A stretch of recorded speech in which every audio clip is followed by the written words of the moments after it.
नमस्कार दोस्तों। देखिए, सतयुग द्वापर त्रेता से चले आ रहा है कि लोग फर्जी ब्राह्मण बन करके लोगों को ठग रहे हैं। देखिए, सबसे पहले हनुमान जी ने जब भगवान राम का भेद लेना था तो ब्राह्मण का भेष धारण किए। उसके बाद जब रावण को सीता हरण करना था तो ब्राह्मण का भेष धारण किए। उसी तरह जब देखिए कालनेमी जब था, कालनेमी भगवान हनुमान जी को जब रोकना था तो वो भी ब्राह्मण का भेष धारण किया। कृष्ण को जब कर्ण को छलना था तब भी वो ब्राह्मण का भेष धारण किए। उसके बाद एक नहीं, देखिए विश्वामित्र को जब राजा हरिश्चंद्र को छलना था तब वो भी ब्राह्मण का भेष धारण किए। उसके बाद भगवान विष्णु को जब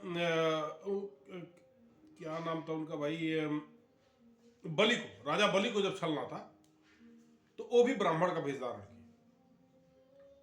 माने ये, और अभी इतने बड़े पैमाने पे लोग फर्जी टीका, फर्जी गले में बांध करके ब्राह्मण का भेष धारण करके लोगों को ठग रहे हैं।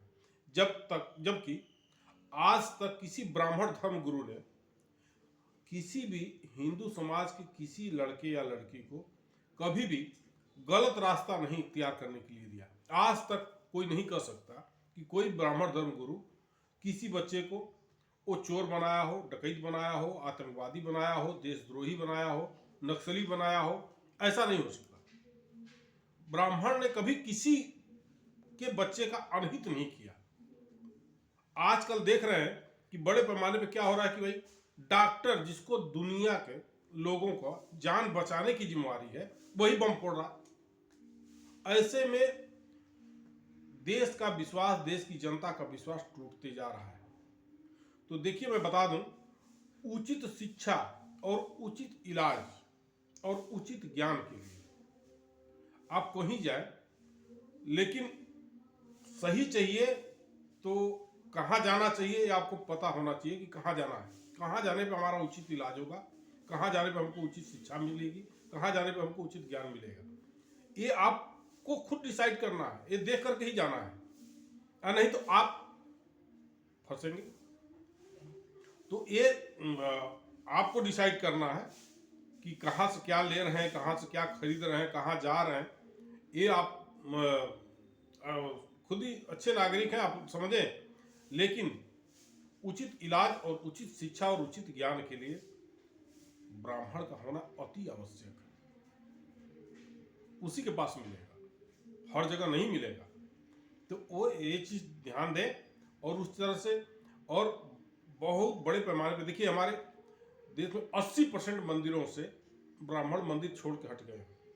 लोगों के आरोप से कि ब्राह्मण मंदिर का खाता है इसलिए मंदिर छोड़ दिए। बहुत से लोग अभी 80% मंदिर में ब्राह्मण पुजारी नहीं है।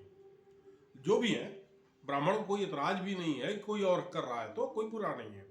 लेकिन जब वो गलत करते हैं तो उनका आरोप ब्राह्मणों पर लगाया जाता है कि ब्राह्मण ने गलत किया। तो बहुत से लोग हैं, अभी बहुत से फर्जी ब्राह्मण भी घूम रहे हैं, सब कुछ कर रहे हैं। मंदिर में 80% मंदिर में ब्राह्मण पुजारी नहीं है देश के। तो अब वहां गलत होगा तो फिर ब्राह्मण बदनाम होता है, करता कोई और है, बदनाम ब्राह्मण होता है। जबकि आज तक किसी ब्राह्मण धर्म गुरु ने, या कि ब्राह्मण पे आरोप नहीं लगा सकते कि कोई ब्राह्मण आज तक कभी चोर हुआ है, कोई डकैत हुआ है, कोई आतंकवादी हुआ है, कोई नक्सली हुआ है, कोई देशद्रोही हुआ है, कोई जन विद्रोही हुआ है। अभी तक नहीं कोई आरोप लगा सकता, नहीं है। लेकिन